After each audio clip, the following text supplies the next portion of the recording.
plant community, thanks for tuning into this channel. My name is Pam and welcome everyone to the Plant Lounge, where I'm giving you guys the opportunity to showcase some of your beautiful and amazing plants. Now, before we get into today's guest, if you would love to be a guest on this series, all you have to do is send me a message on Instagram. Send me between 3 to 5 pics of your favorite plants. Provide us with your name, where you're living or growing your plants at, and if you want to share any fun facts as to the reason why you selected these plants, please do share, and I'll be more than happy to share with this beautiful plant community for us all to view and enjoy. So let me just get right into it, you guys. Before I jump into today's guest, if you have not subscribed, please hit that subscribe button. It shows your support and I appreciate it. So I'm super excited about today's guest, you guys, because this guest is actually someone that's growing their beautiful plant babies in a whole nother continent. So I'm super excited about these. Now, I'm pulling it up right now. This is Lucy, and she lives in Nairobi, Kenya. And she is sharing with us, guys, 5 plants that she considered to be somewhat common. But after looking at these photos, y'all may question yourself, how common is common? Because I'm like, I don't know. Is it really a common plant if one is growing it in a beautiful, displayed way, taking time, taking care of their plant babies? I don't know, but I'll let you guys decide. So the first one, you guys, is actually the Alocasia frydek. She says she loved this plant because she literally brought this plant back to life because it was riddled with spider mites. And if you look at this photo, you guys, can you even tell? Lucy did an amazing job, I think, with bringing this plant back to life.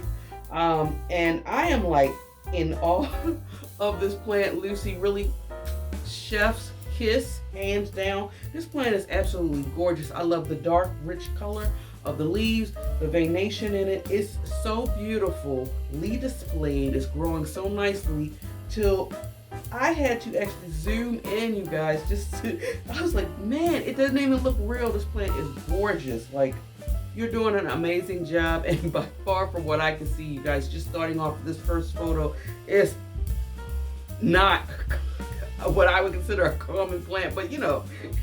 But yeah, let's move on to the next one. This one is just, I am loving it. So the next one, you guys, is a mixture of the australis and australis lisa. And when she received this plant, when she first got the plant, she was losing a lot of leaves, but she worked on it, and because of the good plant parent that she is, she gave it TLC, and it has been rewarding her with beautiful full growth. I'm wondering, have you ever been able to get this plant to bloom? This plant is absolutely gorgeous the way she has it displayed, you guys. I love the combination of both combined together. It's almost giving me an idea whether or not if I should combine mine, because I have the fuzzy back as well as the australis lisa. Both of them is growing beautiful, just as Lucy has hers growing. And I'm curious, Lucy, has it bloomed? I've had mine for roughly about almost like 2 years, and neither one of them has bloomed for me yet. That's one of my goals I'm hoping to get with this upcoming growing season. But I'm curious, let me know if it has bloomed. But guys, if you look at the photo, I just love the subtleness of how the lisa is peeking out in between the regular australis. So it gives it that little bit of splash of color that we all like. But for me, I really love and appreciate the dark green leaves. And this is very well grown. It is so full and so compact. It is absolutely, this is a stunning plant, hands down, and I just love it. Now, also too, before we move on to the third plant, I do want to share that I believe Lucy said that she grows all these plants actually outside because of the lighting conditions in her home is not very well. So these plants are growing amazingly. I can only imagine if I could be like you and actually grow my plant babies outside all year long. Man, that's gotta be a plant parent's dream, honestly. So the next one is a picture of, this is the Scindapsus pictus. She believes that this is the exotica. Yes. And believe it or not, and this is interesting, this plant in her country, in her area, is actually considered a rare plant, you guys, which is very interesting to me. It's so weird how it's different varieties of plants is rare and expensive, or vice versa in other countries. I find it very interesting. And I wanted to share, now I'm talking about that topic, I wanted to share something else that Lucy was gracious enough to share with me, but I wanted to share with you guys, especially to those of us that live here in the United States. Lucy made a mention to me about how, now, you know, we're sought after, these monsters and things like that, and we're willing to pay hefty price tags for these beautiful monsters all over this country of ours, where Lucy says from where she's from, it's very common. Like, she literally, you could buy it from the side of the road for next to nothing. Can you imagine? I mean, really, guys, can you imagine being able to buy like monsters on the side of next to nothing at the price range? It really is amazing. So yeah, I mean, so I guess whatever plant finds we can find that's not expensive, I guess we should be grateful, because we don't know what the prices are somewhere else. But needless to say, I digress. I'm going back to the Scindapsus exotica. This is considered a rare plant from where she is from. Very expensive plant. Now, of course, because it was expensive, she did take a lot of cuttings of this plant for insurance purposes, which I totally understand and I agree with that. And now, because she's taken time, she actually has 5 lovely collections of this plant growing in her home. So let's take a closer look, you guys. This, y'all know how I feel. First of all, y'all know how I feel about Scindapsus. I love them all. I wish I could have them all. They're so beautiful, especially the exotica and silver splash and things like that. This is so full, Lucy, and so compact. I just love the way that it's growing. The colors are nice. I mean, wow. I have a question though. I know you said you grow all your plants outside, but are they taking full sun, or do you have like a protective cover over top of them? I'm interested to know. And how easy care is it for you in regards to the Scindapsus as far as it being grown outside? Because now, looking at this and you know, knowing that you grow yours outside, I am curious now, or feel a little bit more confident if I should maybe take one of my Scindapsus and put it outside for this upcoming growing season, just to see what kind of growth I get, because this plant is absolutely amazing. I really love how full. So you know, when you see full plants, you know a person really takes time, because of course as you grow your plants and they become longer, to me at least in my experience, they get a little balled up at the top. So you have to kind of like maintain that lush and full look. And Lucy has done an amazing job. I really love that. And I love the face planter too. I think I actually, do I have this one? I might have this one, I'm not sure, but I really love it. I think it's cute. Okay, guys, we're going to move on to the next picture. And the next one is Hoya pubicalyx. This was actually the first Hoya that she's ever added in her collection. She said the mother plant gave her trouble. And so she just chopped it up. I guess, you know, sometimes when we get frustrated with these plants, you know, like, I'm sick of you, I'm going to fix it, and this is what we're going to do. So Lucy, she chopped it up and she just started over. And now she has 4 specimens of this plant. She said it's flowered for her once, and she believes it's a gorgeous plant. And you guys, it is a gorgeous plant. And oh man, look at the speckling on the leaves, you guys. And I'm envious of the bloom, because I have I have the regular pubicalyx, which mine is like a bleach color. Mine is not as dark green as yours, and I've been trying to find those dark green leaf Hoyas. So I don't know, now since you've grown yours outside, then clearly this has to be a genetic thing and not a lighting thing. I used to think that because maybe I had mine growing here in the sunroom up against this window here, that was the reason why it was bleached. But I do recall when I first brought this plant, it was not nowhere near as dark and as rich in color as yours is right here. And I have this one as well as the Hawaiian one, and neither one of them is bloomed. So the fact that you've gotten it to bloom at least once, that's a real treat. Curious to see what the blooms look like. I'm gonna have to actually research that up. But guys, look at this.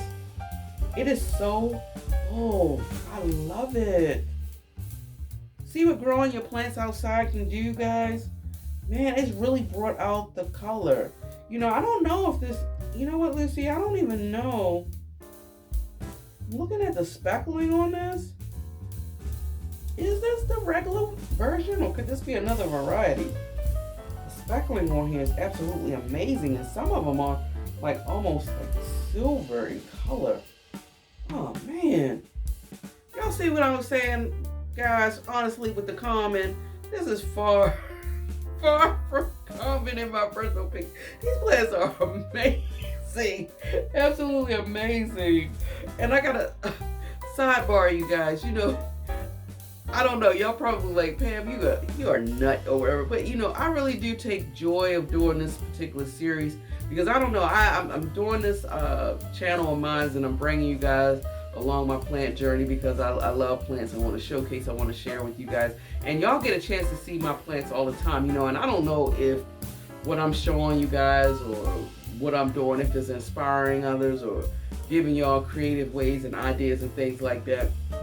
And maybe I am, I don't know. I really don't know. But, you know, if you are getting that, that's great. But I get a chance to actually feel what maybe some of you guys may actually be feeling when I do this series. So I get a chance to see other people growth habits, what they're doing with their plants, how beautifully they're growing, or maybe how beautifully they're not growing, things that they're doing and stuff like that. And it helps me or motivates me. It gives me ideas, new ways to style up things like that. So, you know, for those of you who have participated thus far, and if you plan on participating in the Plant Lounge, I just want to say thank you so much.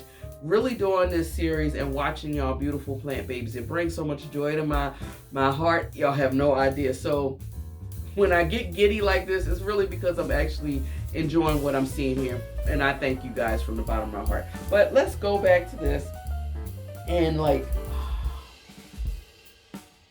jeez Louise. I really love this plant. Oh man. I'm gonna move on to the last one before I have a heart attack and just die over. And I don't want to do that, but you know. The last plant in is her Aglaonema Silver Lady, which is a treat. She says she thinks it's a Silver Lady. She could be wrong.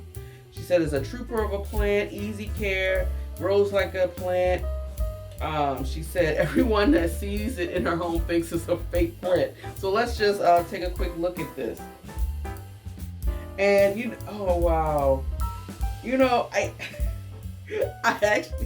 actually can see why though. I mean, like, you know, this one, I'm surprised nobody's saying that frydek is look like a fake plant. But man, when you see plants that's like blemish free and things like that, you know that whatever conditions they are providing, they are really giving the plant what it needs. And you said Silver Lady. I'm not sure what it could be.